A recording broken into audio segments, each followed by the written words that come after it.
Bismillahirrahmanirrahim. Alhamdulillah wassalatu wassalamu ala Rasulillah wa ala alihi wa sahbihi wa mawalah, amma ba'd. Akhwati fi rahimakumullah. Assalamualaikum warahmatullahi wabarakatuh. Waalaikumsalam warahmatullahi wabarakatuh. Alhamdulillah, rasa syukur mari kita tujukan kepada Allah Subhanahu wa taala yang telah memberikan berbagai kenikmatan sehingga pada sore hari ini Allah Subhanahu wa taala mengizinkan kita dan semoga meridhoi pertemuan kita di majelis ilmu. Mudah-mudahan amal ibadah kita di sore hari ini menjadi pemberat timbangan amal ketika menghadap Allah Subhanahu wa taala. Amin ya rabbal alamin. Salawat dan salam mudah-mudahan selalu tercurah kepada suri tauladan kita Nabi Muhammad sallallahu alaihi wasallam, pada para keluarga, para sahabat dan pengikut beliau hingga akhir zaman kelak. Amin ya rabbal alamin. Ini nampaknya beda ya. Oh, masya Allah. Ada berapa? 30-an. Oh, naam. Ya, ahlan. Ya. Berarti pertama kali ketemu saya ya. Oh, gitu. Ya. Kalau santri baru itu berarti usianya jenjangnya apa? Oh gitu. Ya, ya, alhamdulillah. Baik, akhwat yang baru pertama kali bertemu di majelis ini, sambil mereview, jadi majelis ini merupakan majelis berseri ya. Majelis yang kontinu, yang kita akan menyelesaikan satu buah buku yang berjudul Pendidikan Berbasis Metode Ahlus Sunnah wal Jamaah ya. Buku ini dikarang oleh Syekh Ahmad Farid yang pada pertemuan hari ini itu sudah masuki pertemuan yang ke, ada yang hafal? Ke berapa? Lupa? Iya, saya pun lupa karena sudah saking banyaknya ya, yang kesekian ya, yang kesekian. Pada pertemuan-pertemuan sebelumnya kita pernah menyampaikan berkenaan dengan pengertian pendidikan ya, pengertian pendidikan atau tarbiyah ya, tarbiyah Islamiyah. Kemudian setelah itu kita belajar tentang kompetensi atau karakteristik para sahabat yang membuat mereka itu layak menjadi pemimpin umat, sehingga nanti ketika kita menjadi seorang guru, menjadi seorang mudaris, menjadi ibu ya, itu ketika mendidik anak-anak kita, kita akan punya rambu-rambu, punya acuan. Anak kita akan kita jadikan kayak apa ya gitu. Nah, salah satu cara yang dimudahkan oleh Allah Subhanahu wa taala adalah merinci ya, merinci kira-kira sifat apa saja yang nanti akan kita tanamkan kepada anak-anak kita, sehingga mereka itu nanti kelak akan menjadi pemimpin umat, seperti yang kita doakan kepada Allah Subhanahu wa taala, Rabbana hab lana min azwajina wa dzurriyyatina qurrata a'yun waj'alna lil muttaqina imama ya. Agar pertama itu diawali dari permohonan mendapatkan pasangan yang menyejukkan pandangan. Rabbana hab lana min azwajina ya. Itu maksudnya karuniakan kepada kami istri-istri kami, itu maksudnya juga pasangan-pasangan kami ya, pasangan-pasangan kami, bukan suami-suami ya, bukan ya, bukan. Kalau suami-suami kan berarti suaminya banyak. Nah, kalau istri-istri boleh nggak? Boleh, masya Allah, barakallahu fikum. Iya, semoga Allah melapangkan dada antum. Iya. Iya, tapi percayalah itu sesuatu yang sangat berat ya bagi seorang laki-laki ya. Sangat berat, karena kalau nggak bisa adil, nanti ketika di hari akhirat menghadap Allah dengan kaki yang pincang. Ya, menghadap Allah dengan kaki yang pincang. Nampaknya sudah paham apa yang saya maksudkan ya, Masya Allah. Iya. Nah, sampai mana tadi? Rabbana hab lana min azwajina wa dzurriyyatina qurrata ayun, dan karuniakan pada kami anak-anak kami, turunan kami yang apa? Menyejukkan pandangan. Maksudnya apa menyejukkan pandangan? Bukan berkaitan dengan fisik ya. Bukan ini ya. Ya. Kenapa? Karena pandangan mata kita itu tidak selalu terbuka. Kadang-kadang kita tidur. Ya. Terus gimana sih maksudnya qurrata ayun, menyejukkan pandangan kalau kita itu tertidur? Maksudnya adalah meskipun kita tertidur, kita bisa tidur dengan tenang karena kita sudah menyerahkan kepada Allah bahwa anak kita itu nggak mungkin aneh-aneh meskipun kita tidak nyanding, kita tidak melihat. Makanya kalau kalian itu mau jadi qurrata ayun, saatnya ini. Kenapa? Karena orang tua di rumah. Kan orang tua nggak bisa lihat kalian. Cuma kalau kalian di sini baik-baik, nggak nakal ya, nakal.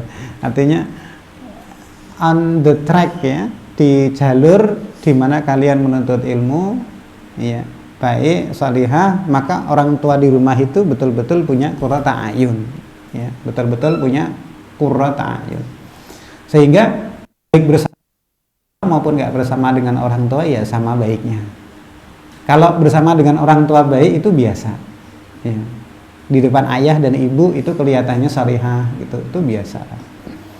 Tapi ketika kita lepas dari orang tua, lepas dari pengawasan orang, kemudian kita menjadi orang yang baik, nah itu baru luar biasa. Sama seperti laki-laki, saya ketika bersama dengan orang keluarga, orang-orang, masyarakat, berkumpul dengan orang lain, itu menjadi orang yang bertakwa, itu biasa.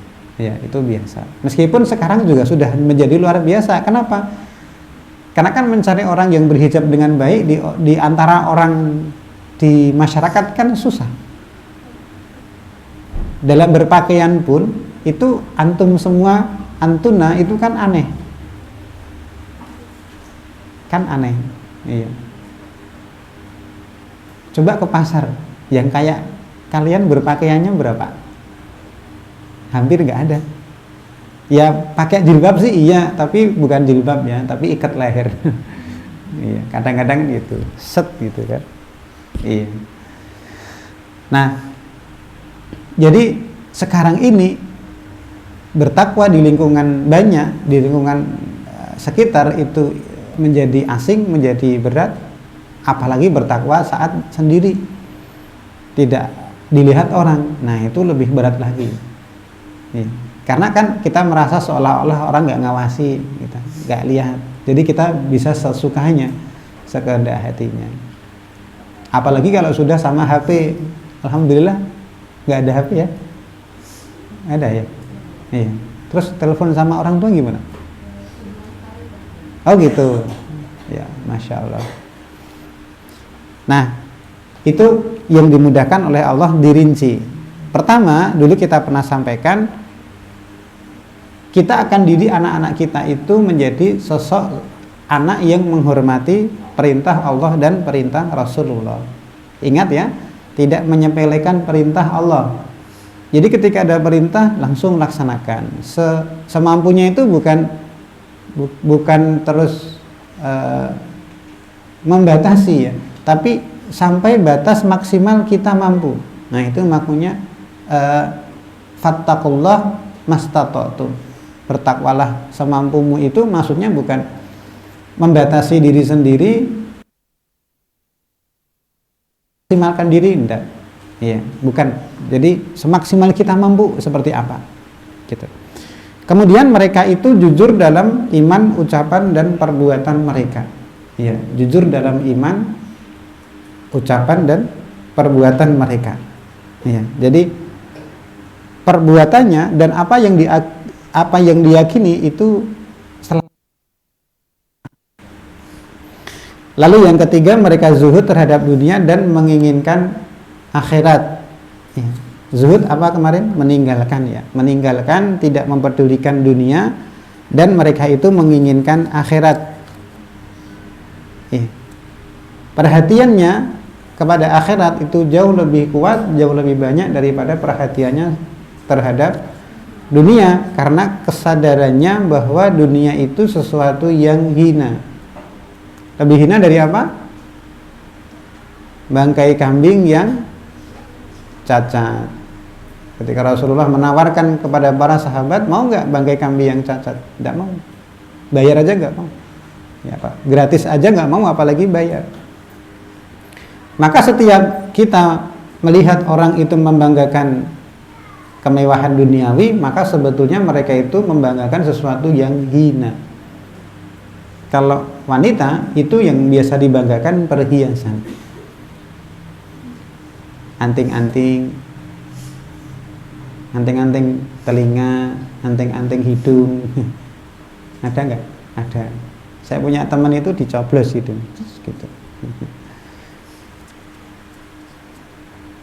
Gelang, ya, gelang tangan, gelang kaki, gelang leher, apa sih? Kalung, kalung, iya, gelang leher. Boleh memakai itu. Iya, normal ya, wanita itu suka perhiasan, tetapi karena wanita itu perhiasan itu sendiri, maka ya harus ditutupi. Ya. Wanita boleh nggak pakai kalung? Boleh, kan tertutup jilbab. Pakai anting-anting boleh, boleh. Ya. Pakai gelang boleh nggak? Boleh. Ya, nanti gelangnya dimasukkan ke sini, set, tutupi. Kalau keluar. Iya, kalau keluar. Kalau ditampakkan boleh nggak? Boleh, sama suami. Sabar ya, nanti ya. Insya Allah sebentar lagi ya. Kan cuma berapa tahun lagi sih? Itu nggak lama kok. Iya, nggak lama. Orang kalian usianya sekarang belasan tahun kan? Kira-kira gitu kan? Itu juga nggak lama kan? Tahu-tahu sudah segini. Iya, nanti tahu-tahu udah nikah. Iya, amin. Salih, ya, ikhwan yang salih kan gitu ya. Iya, aduh, di ngompor-ngompori. Ya, masya Allah. Ya, harus dikompor-kompori biar semangat. Ya, semangat berkeluarga. Tapi jangan modal doang ya. Ilmu juga. Kemudian yang keempat, mereka itu punya keberanian yang luar biasa dan tidak mementingkan kehidupan dunia. Karena orang yang paling pemberani itu adalah orang yang paling takut kepada Allah. Catat ya, itu. Jadi hubungannya gini, kalau orang itu semakin tidak takut kepada Allah, berarti dia semakin penakut di dunia. Tapi kalau orang itu semakin takut kepada Allah, maka dia semakin pemberani di dunia. Iya, kayak gitu. Dulu di televisi itu ada semacam reality show, ya, reality show-nya itu nguji orang di tempat sepi, ya, kan namanya apa ya, dunia lain atau apa, uka-uka atau apa gitu. Kalau dia ditempatkan di tempat yang sepi itu, gelap malam gitu, kemudian ada kamera yang mengawasi, ya. Kalau kemudian muncul sesuatu penampakan, kalau dia takut terus kemudian melambaikan tangannya, gitu. Itu berani-beranian gitu. Nah, kalau itu masih ada, berarti antum semua ini paling berani itu. Kenapa? Karena paling takut kepada Allah. Nanti uji nyalinya di sana ada kuburan kan ya? Ya, nah itu nanti tesnya santri itu akidahnya dites kayak gitu. Dibawa ke sana malam hari seorang diri gitu. Kan tinggal berdoa, a'udzu bikalimatillahi tammati min syarri ma khalaq. Udah itu, tidak ada yang mau ganggu itu, tidak berani, insyaallah. Ya, gitu ya, mau? Ya, jadi itu makanya kalau takut, nah ini kadar keimanan di dalam dada kita itu masih perlu diperbaiki. Ya, karena jin itu akan berani dengan manusia yang penakut.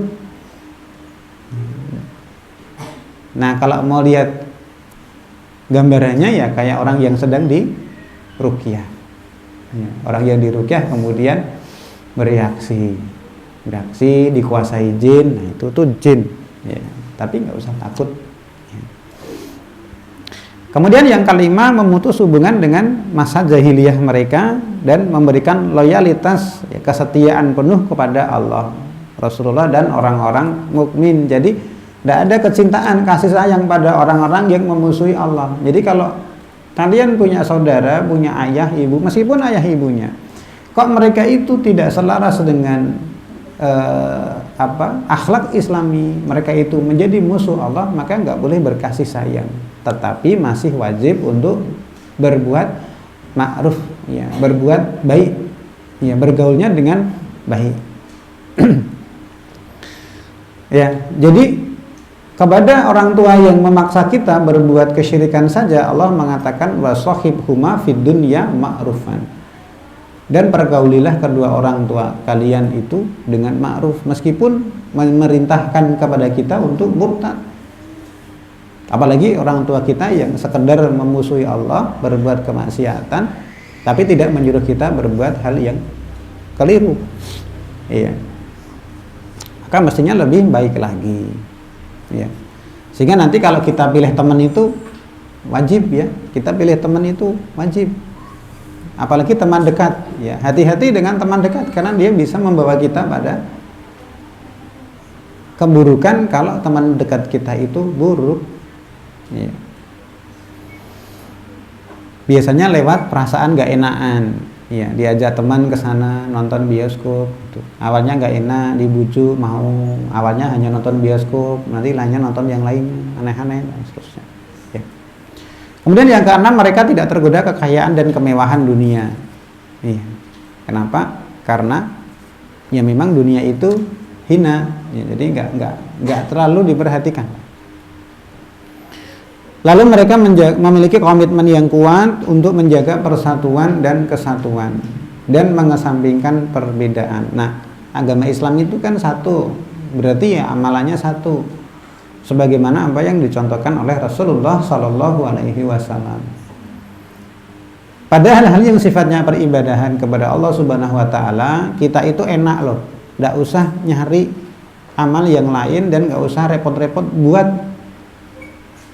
Tinggal ambil dari apa yang Allah, apa yang Rasulullah Shallallahu Alaihi Wasallam contohkan. Kalau buat baru kan repot, ya, kita harus mikir ini caranya gimana gitu. Kita mau buat sholat di pertengahan antara sholat subuh dan sholat duhur, namanya sholat jam 9. Nah, mau berapa rakaat? Kita nggak tahu. Gitu. Mau buat zikir baru, ya, habis sholat cuma 33 kan. Kita zikir subhanallah 33 kali. Kurang. Maunya berapa? 40. Yuk kita buat 40. Nah, itu kan malah jadi repot. Berhadapan dengan MUI nanti.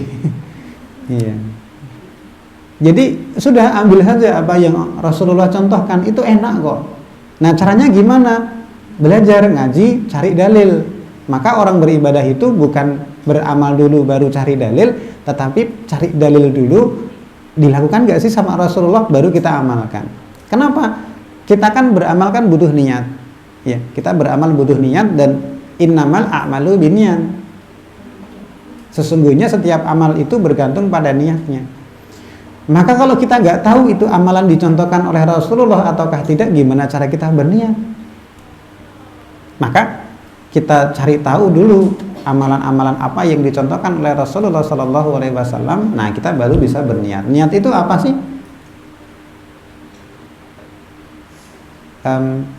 Mbak, coba itu liminar, botol di situ diangkat. Sudah cukup turunkan. Nah, sebelum mau mengangkat, tadi niat ngangkat nggak? Niat disampaikan nggak ke saya? Enggak kan? Enggak. Jadi kita mau ngangkat gini kan, saya berniat mau ngangkat botol. Nah, kan repot. Nanti kalau antum mau pergi sedekah, misalkan mau bersedekah, saya berniat mau sedekah. Saya berniat sholat maghrib 3 rakaat menghadap kiblat di Masjid Kalimosodo hari Senin. Iya, lama. Udah. Imamnya sudah rukuk, kita baru niat. Iya, karena panjang. Jadi niatnya didetailkan. Iya. Niat itu ada di sini, di dalam hati. Ya, maka cukuplah kita di dalam hati kita tergerak untuk mau melakukan sesuatu, ya itu yang disebut dengan niat. Ya, niat. Kemudian yang kedelapan, mereka lekas bertaubat dan kembali ke jalan yang benar apabila mereka bermaksiat. Ya. Jadi cepat bertaubat kalau berbuat dosa. Jangan menunggu. Ya, jangan menunggu. Tobatnya dengan yang paling mudah gimana? Istighfar. Astagfirullahaladzim. Nah, itu taubat. Dan Rasulullah setiap hari bertaubat sebanyak 100 kali. Itu Kanjeng Nabi ya, yang oleh Allah Subhanahu wa taala dijaga dari dosa besar. Tapi karena Rasulullah itu tidak dijaga dari dosa kecil atau masih melakukan dosa kecil, maka Rasulullah itu istighfar 100 kali setiap hari. Ada yang sudah 100 kali istighfar hari ini? Dibiasakan ya, kayak kemarin saya sampaikan ya. Kalau kalian itu jalan kaki, itu setiap satu langkah istighfar, setiap satu langkah istighfar. Astagfirullah, astagfirullah, astagfirullah. Kalian jemur pakaian enggak? Astagfirullah, astagfirullah. Nah gitu, sambil nyapu, astagfirullah, astagfirullah. Gitu. Iya, jadi hatinya itu tenang gitu, nyaman.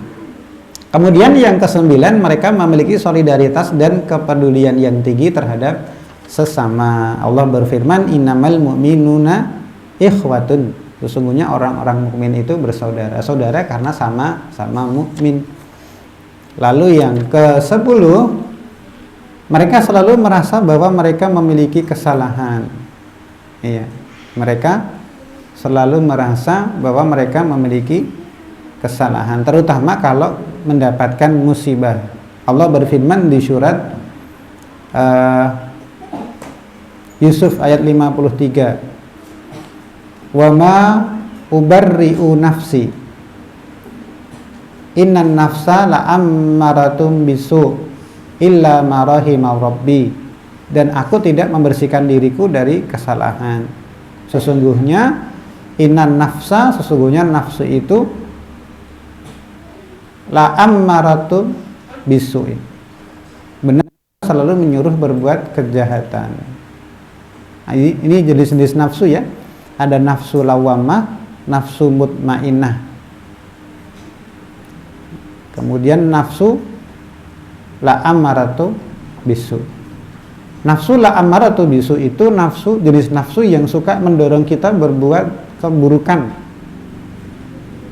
Ammaratu bisu, nafs itu. Nah, kemarin ada PR ya, masih ingat nggak?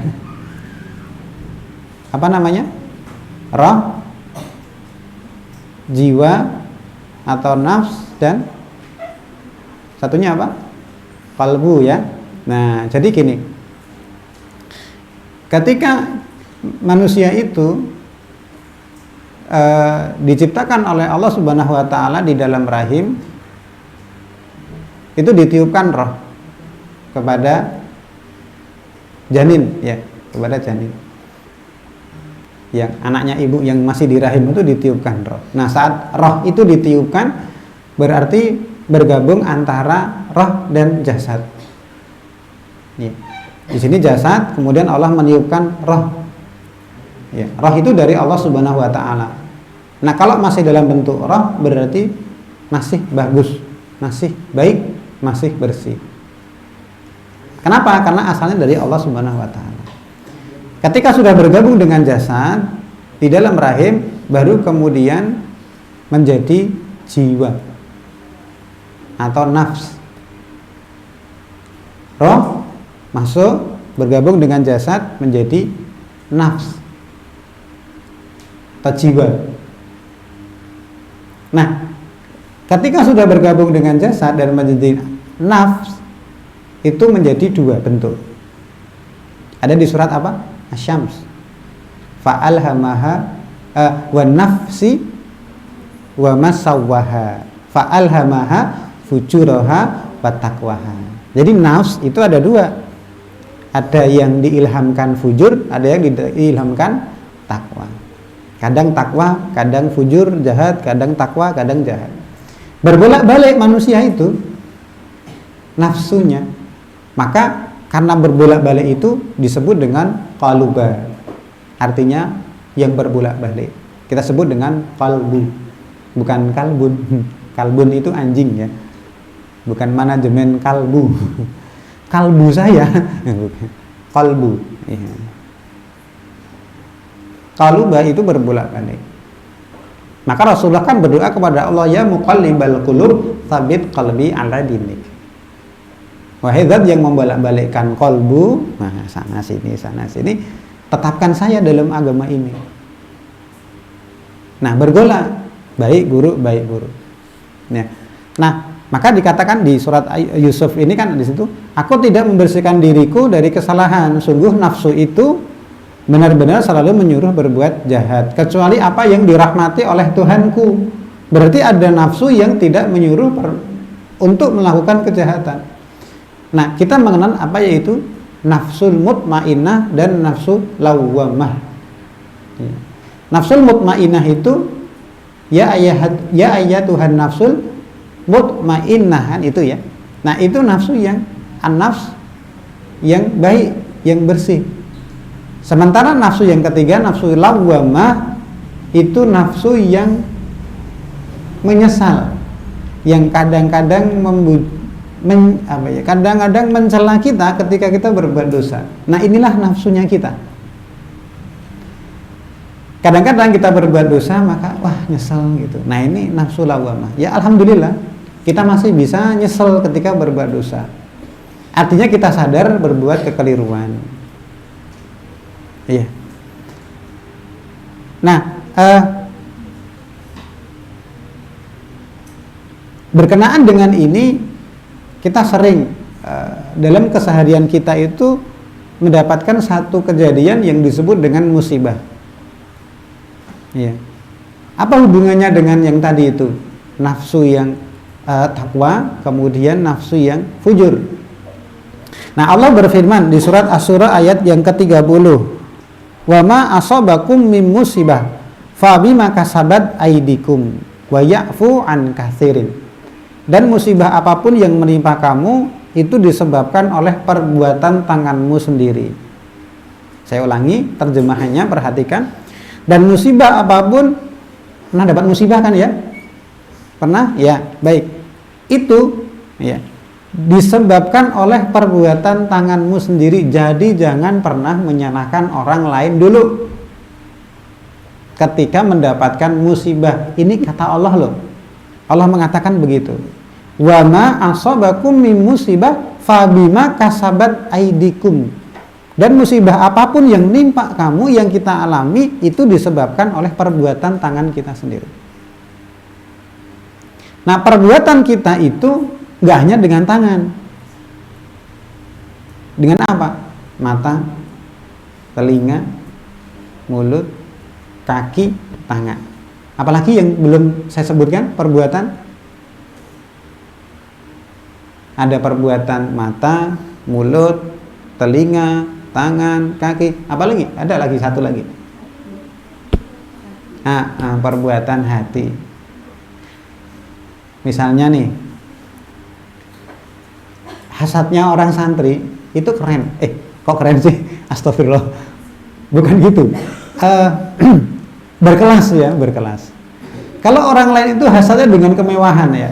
Nah, santri itu hasadnya gini. Ini bukan hasad sih, ghibtah ya. Jadi boleh seperti itu, cuma jangan diteruskan ke hal yang keliru gitu. Jadi misalkan temannya itu mempunyai hafalan lebih banyak, kemudian kita hasad ya dalam tanda kutip. Nah, itu masih diperbolehkan. Cuma yang tidak diperbolehkan adalah kok dia hafalannya lebih banyak ya, saya berdoa agar dia lupa gitu. Nah, itu nggak boleh. Iya, itu nggak boleh. Iya. Kalau kita hasad pada teman kita hafalannya lebih banyak, lalu kita itu termotivasi untuk menambah hafalan, nah itu betul gitu. Tapi kalau kemudian kita hasad dalam masalah akhirat dan mencita-citakan agar teman kita itu turun semangat menghafalnya. Nah itu yang ini musibah hati kita. Mestinya kita itu senang kalau teman kita itu banyak hafalannya, menjadi soleha gitu. Perbuatan mata, misalnya melihat orang yang bukan mahram dengan syahwat, iya. Makanya Mbak hati-hati melihat laki-laki, kayak saya. Hati-hati melihat laki-laki yang bukan mahramnya, iya. Karena apa? Karena nanti kalau itu diterus-teruskan, ya hati kita itu akan terkotori, kebayang-bayang, wah ikhwan itu soleh banget ya, waduh, gitu. Terbayang-bayang terus, gitu. Sampai mimpi. Nah itu tidak boleh. Qulil mu'minati yaghdudna min absarihim, kan gitu. Katakanlah kepada wanita mukminah agar menjaga pandangannya. Laki-laki juga.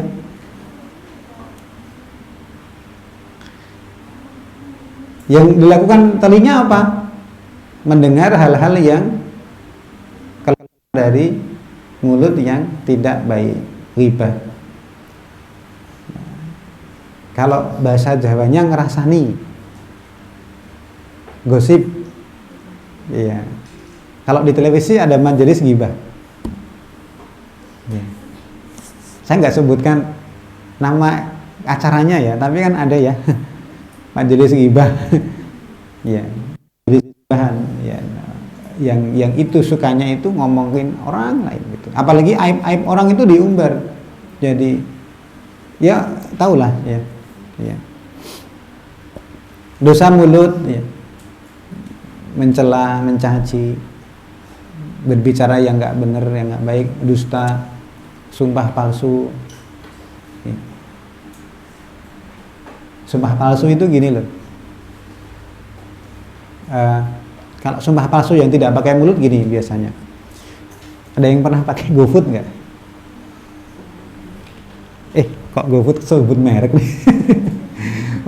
Pakai aplikasi kayak gitulah ya. Terus kemudian kan biasanya kita kalau habis pakai kan diminta kasih tanda bintang toh? Iya nggak Mas ya? Iya. Nah terus kita itu sebetulnya kecewa tuh. Ada sesuatu yang nggak berkenan. Kita itu kasih bintang 5 misalkan. Padahal hati kita itu nggak mengatakan ini bintang 5 gitu. Nah itu namanya sumpah palsu. Iya. Sumpah palsu. Bersumpah tapi palsu. Iya. Jadi menyampaikan sesuatu nggak sesuai kenyataan. Ya, nah perbuatan tangan, kaki, hati, nah itu semua perbuatan. Itu kalau itu merupakan perbuatan dosa, maka akan bisa mendatangkan musibah. Dan sebab pertama yang paling utama kita dapat musibah itu dosa. Maka kalau antum dapat musibah, yang pertama dilakukan istighfar dulu. Astagfirullahaladzim. Dulu. Besok kalau punya anak, kok anaknya itu bandel, bilang sama Allah, astagfirullahaladzim. Gitu dulu. Besok punya anak toh? Iya. Punya suami? Iya, kalau suaminya itu kok kelihatannya nggak sesuai dengan apa yang kita harapkan, kok suaminya itu kok gini gitu, ya, istighfar dulu. Nah terus gimana kalau suaminya merasa istrinya nggak sesuai dengan harapan? Ya suaminya gantian istighfar juga. Jadi dalam hubungan suami istri, loh kok ngomongin ini ya? Nggak apa-apa, kan sudah balik semua toh? Iya, kalau sudah balik semua berarti sudah siap nikah. Iya. Dalam hubungan suami istri, kalau kemudian ada percekcokan, ada konflik, ada perselisihan, bukan kemudian mikirnya, oh ini karena dosa-dosa pasangan. Pasangan saya dosa apa ya? Nggak boleh gitu. Ya. Jadi seorang istri misalkan bertengkar dengan suami, terus dia mikirnya gini, bertengkar lagi sama suami, apa ya dosa suami saya gitu. Nanti yang suami bilang, bertengkar lagi sama istri, dosa istri saya apa ya? bukan gitu. Dosa saya apa ya? Gitu. Nah kalau masing-masing begitu enak, nggak saling menyalahkan, gitu, ya. Buat persiapan ya, iya, buat persiapan. Jangan sampai terlambat mengilmui ilmu pernikahan.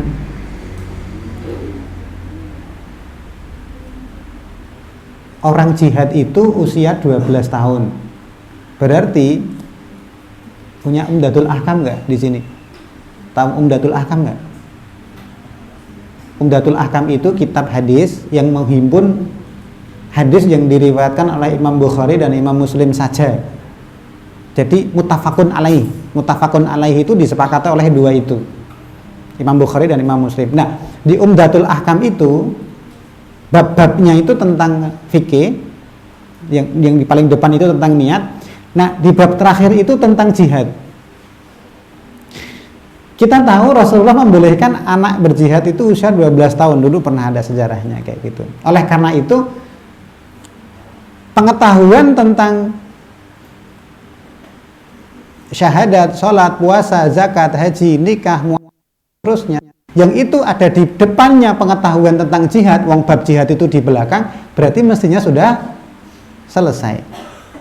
Oleh karena itu, ketika kalian sudah siap menikah, mestinya sudah siap ilmu tentang menikah. Betul? Paham ya maksud saya? Ya. Jadi sebelum kalian nanti menikah, usia berapa menikah misalnya? 18? Istri saya nikah usia dengan saya usianya 22. Udah tua ya? Belum. Saya merasa terlambat ya. Saya menikahnya usia 26 dan itu sangat terlambat. Iya, sangat terlambat. Maka sebelum itu kuasai dulu fikih munakahat sebelum menikah. Ya, sebelum menikah. Terus habis menikah apa? Punya anak kan? Berarti mengilmui tentang apa? Tarbiyatul aulad, cara mendidik anak. Ya, jangan terlambat. Oh, banyak ya yang harus diilmui ya. Untung masuk pesantren. Masya Allah, beruntungnya antum ini loh. Sudah segini masuk pesantren ngaji lagi. Saya usia kalian, ngegame, bertengkar sama temannya, pelinteng-pelintengan gitu, main ketapel. Iya. Baik. Nah, Allah kemudian mengatakan, dan Allah wa ya'fu an katsirin, dan Allah banyak memaafkan kesalahan kita. Coba kalau kita nggak dimaafkan kesalahannya, semuanya diganti musibah. Nggak tahu deh. Jadi dosa-dosa dunia ini sebagiannya itu oleh Allah Subhanahu wa taala dimaafkan, dan sebagiannya itu dikatakan kafirin. Banyak yang sedikit tadi diganti dengan apa? Halo? Kan bisa kita segini nih. Nah, Allah mengatakan wa ya'fu an katsirin. Ini segini, kemudian nah ini yang segini kan banyak. Ini dimaafkan toh? Nah, yang segini ini apa? Diganti dengan apa tadi? Dengan musibah. Bayangkan kalau Allah nggak memaafkan. Segini ini dengan musibah semuanya. Nggak tahu lah jadi apa kita. Ambiar kayaknya. Iya. Nah, untungnya Allah menggantinya di sini di dunia, Mbak. Akhwat. Kalau ini tidak diganti di dunia dan tidak dimaafkan, berarti diganti di mana? Di akhirat. Lebih menyakitkan lagi nanti. Maka beruntunglah orang yang di dunia punya kena musibah. Maka orang yang kena musibah itu mengatakan alhamdulillah ala kulli hal. Segala puji bagi Allah atas segala hal yang saya alami. Ya mentak-mentaknya innalillahi wa inna ilaihi rajiun gitulah. Ya. Daripada kemudian mengatakan wah anjir gitu. Kan ada ya, wih saya pernah loh lihat mahasiswa saya gitu, dia tanya ke saya, Pak jawaban gini benar nggak Pak gitu, nanya ke saya, Kayak apa? Gini. Oh, salah itu. Wih, anjir. Saya kaget. Loh, ada mahasiswa bilang gitu di depan saya. Enak banget gitu ngomongnya ya. Padahal sebetulnya anjir itu bukan sesuatu kalimat yang kata-kata yang buruk. Saya lupa itu artinya apa. Anjir itu kayaknya alat untuk irigasi atau apa gitu. Anjir. Cuma kan seringnya kan digunakan dalam konteks atau dalam keadaan kita mengumpat. Makanya kan jadi kata-kata yang konotasinya jelek. Bahasa Jawanya kambing itu apa? Nah, kalau orang itu mau mengumpat itu pakai itu. Oh, wedhus sih gitu. Iya toh? Ada enggak? Oh, wedhus sih gitu. Anak ya. Anak pakai bahasa Purbalingga. Ada. Dan banyak binatang yang lain tuh. Kalau yang biasanya dipakai kan anjing ya. Nah, anjing itu kan untuk mengumpat juga, dasar anjing lo gitu. Nah, anjing itu sebetulnya bukan binatang yang nggak tahu ya, dia dipersalahkan untuk bahan umpatan gitu. Saya nggak tahu kenapa nggak pakai gajah itu yang lebih besar itu saya juga nggak tahu. Iya. Cuma aslinya dilekatkan dengan sesuatu yang sifatnya nggak disukai untuk mengumpat gitu. Nah, akhwati fillah, maka alhamdulillah ya ketika yang besar ini dimaafkan oleh Allah, nggak diganti dengan musibah. Nah, yang sedikit ini Allah ganti dengan musibah.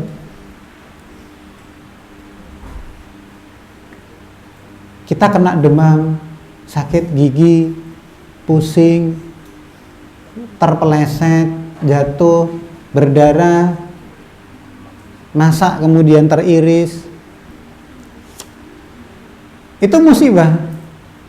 Tapi itu menjadi pengganti atau penggugur dosa.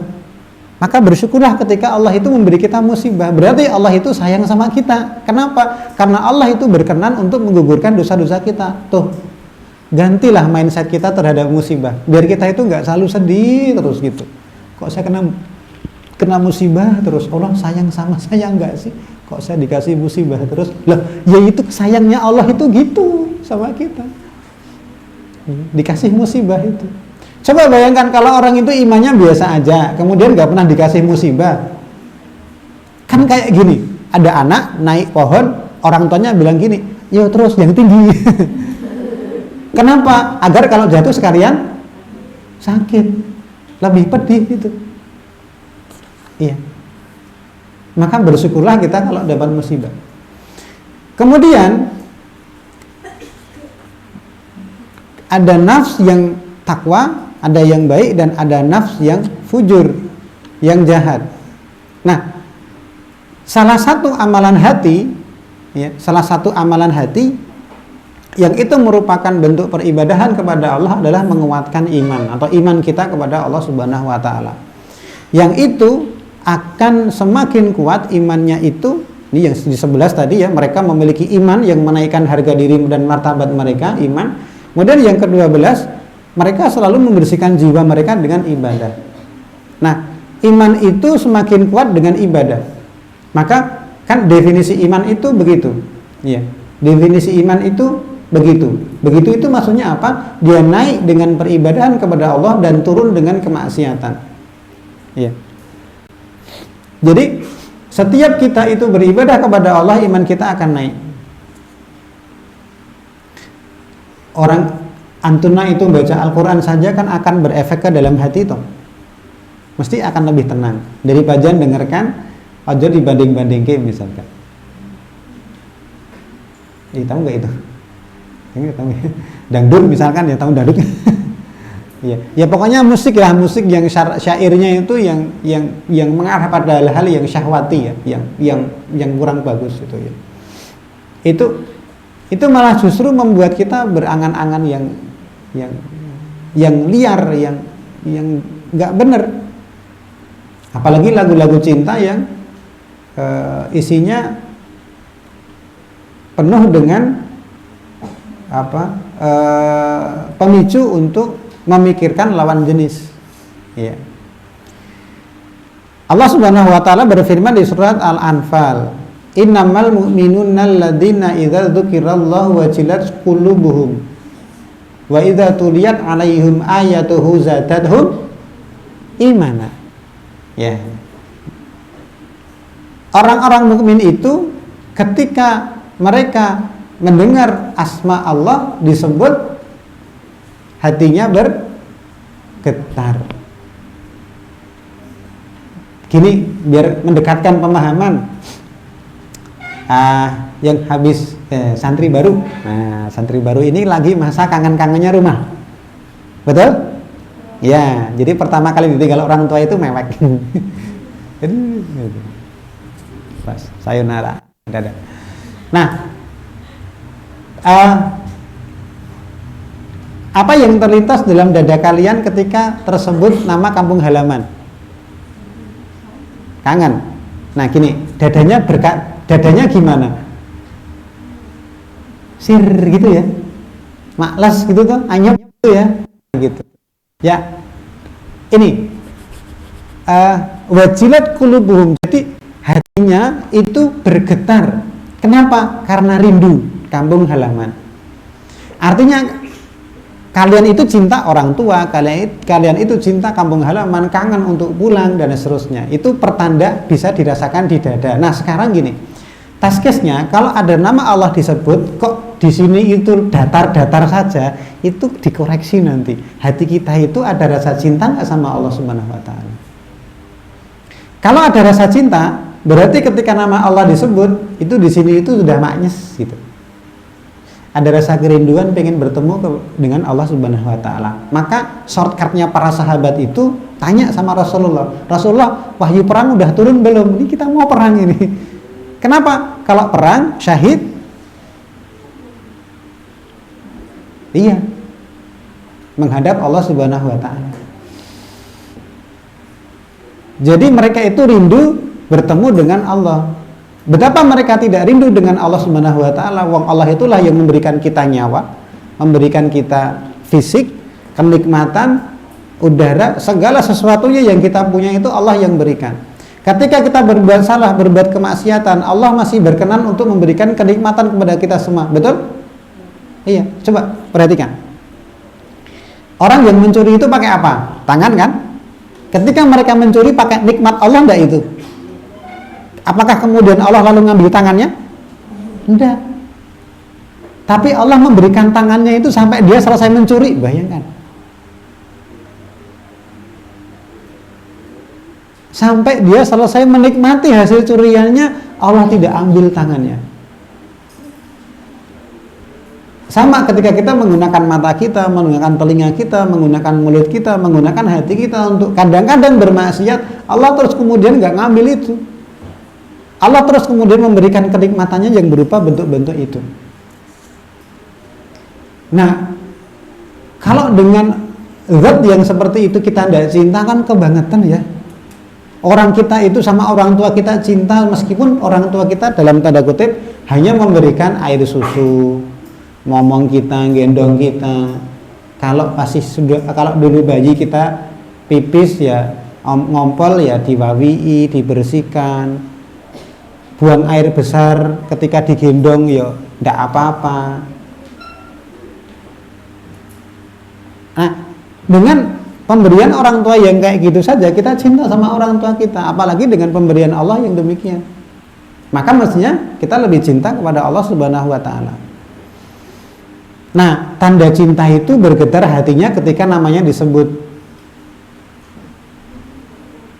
Itu tanda cinta.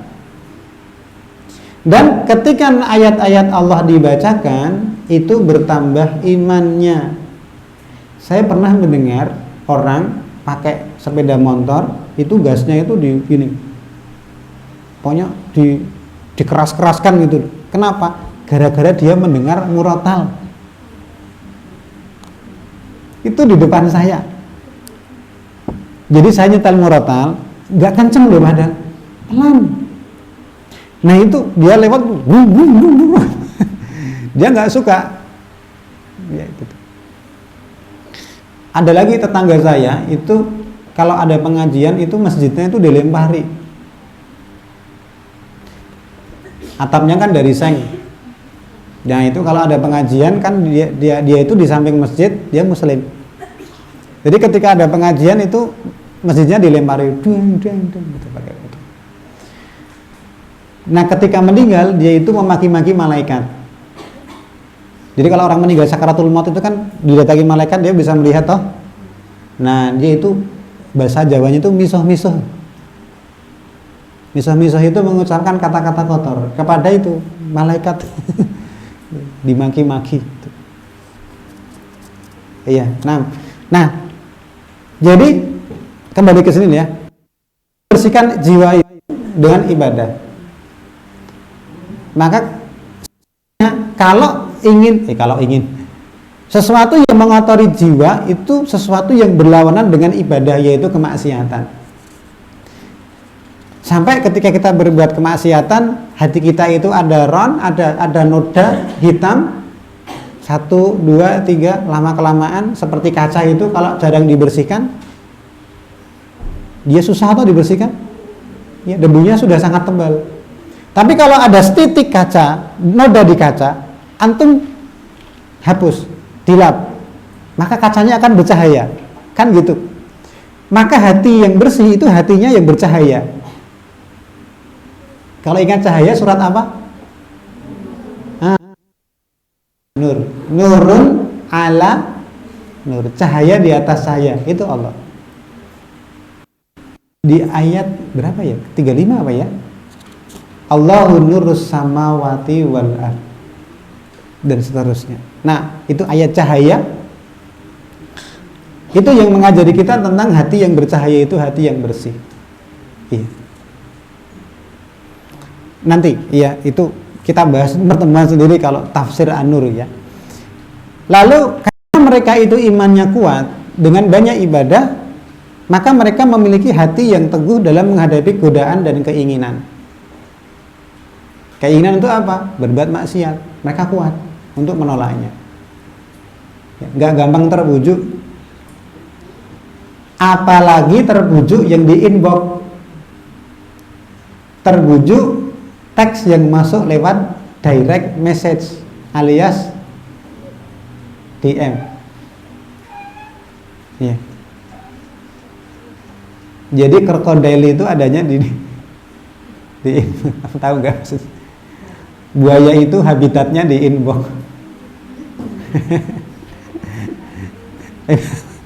Paham nggak? Nggak paham ya? Nggak paham ya? Kalau nggak paham ya nggak apa-apa. Ya alhamdulillah ya. Semoga Allah tidak, ya, semoga kondisi itu tetap seperti itu ya. Iya, masya Allah. Ya. Jadi sosial media ya, medsos itu kalau nggak hati-hati ya kayak gitu itu. Ya, hati-hati. Nah, akhwati fillah rahimakumullah, kekuatan hati itu menjadi salah satu bagian dari kekuatan seorang muslimah juga. Nah, tidak hanya itu, ada satu kekuatan lain yaitu kekuatan fisik. Maka yang ke-14, mereka para sahabat itu memiliki komitmen yang kuat untuk membangun kekuatan. Nah, membangun kekuatan itu untuk apa? Untuk persiapan menghadapi segala sesuatu kalau itu terjadi yang tidak diinginkan. Jadi intinya yang harus sehat itu bukan cuma laki-laki. Yang kuat itu bukan hanya laki-laki, tapi wanita juga harus kuat. Ada pelajaran apa namanya? Olahraga di pesantren. Ada enggak? Yang akhwat. Kalau belum ada nanti minta sama Ustadz Tulus. Minta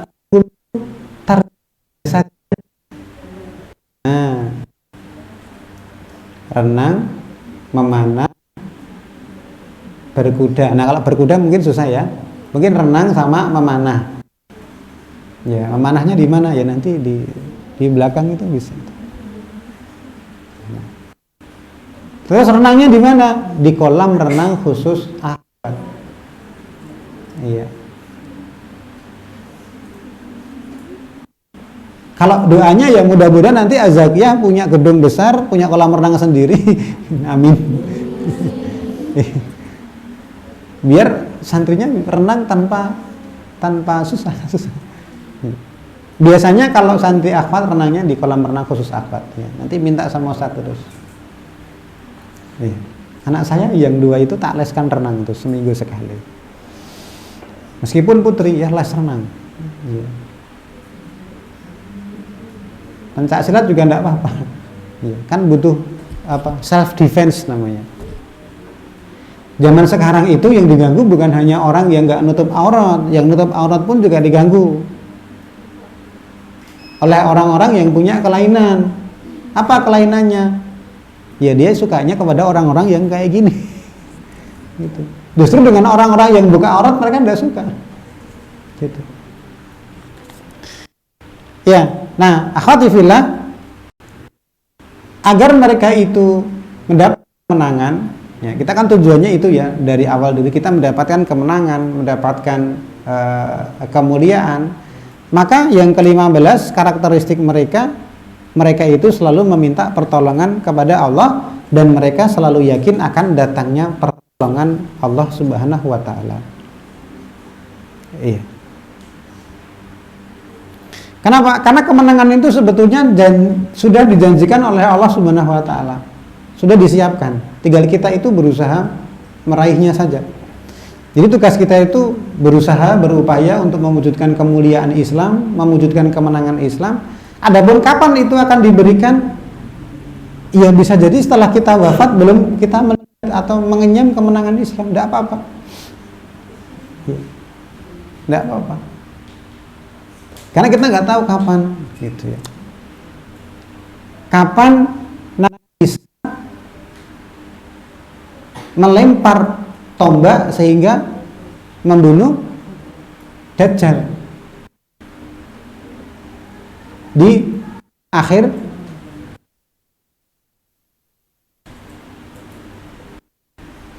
Allah. Ya. Yang penting kita berusaha untuk itu. Baik, akhwati rahimakumullah, kita sudah selesai pasal yang kedua. Alhamdulillah. Nah, pada pertemuan berikutnya kita masuk ke pasal yang ketiga, yang berkenaan dengan macam-macam pendidikan yang diperlukan untuk mendidik generasi dengan pola seperti generasi sahabat Nabi. Di situ ada 7, yaitu pendidikan akidah, pendidikan pemikiran, pendidikan iman, pendidikan akhlak, pendidikan adab, pendidikan jasmani, dan pendidikan harkat dan martabat. Ada 7. Iya. 7 itu bagus kalau bisa selesai 7 pertemuan. Jadi 1 kali pertemuan 1 macam pendidikan.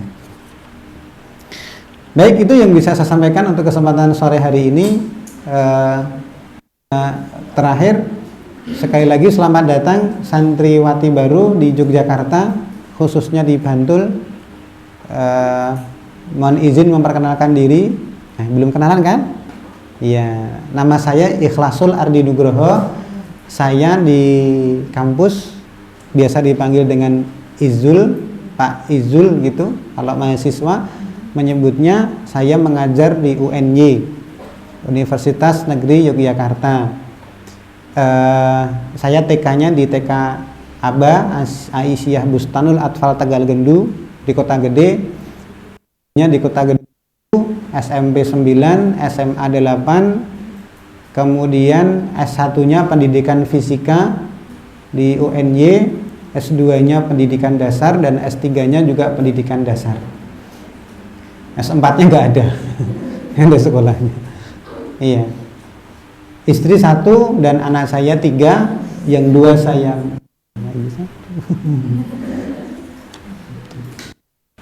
sama. Ada anak saya yang 2 saya bawa, tadi ikut, yang 1 di rumah ngajar TPA. Ya, jadi istri ngajar TPA, saya di sini. Gitu. Istri saya dulu mahasiswi saya di PGS. Nanti ceritanya tanya sama mbak-mbaknya. Iya, gitu. Iya. Saya asli Kota Gede. Ya, saya asli Kota Gede, Jogja. Iya. Begitu, akhwatil rahimakumullah. Mudahan pendidikan di Az-Zakiyah bisa memberikan hal yang bermanfaat. Santriwati baru lulus nanti dengan perbaikan kualitas dan kuantitas ya manusianya gitu. Baik, subhanakallahumma wa bihamdika asyhadu an la ilaha illa anta astaghfiruka wa atubu ilaik. Wassallallahu ala nabiyyina Muhammad wa ala alihi washabbihi wasallim. Assalamualaikum warahmatullahi wabarakatuh.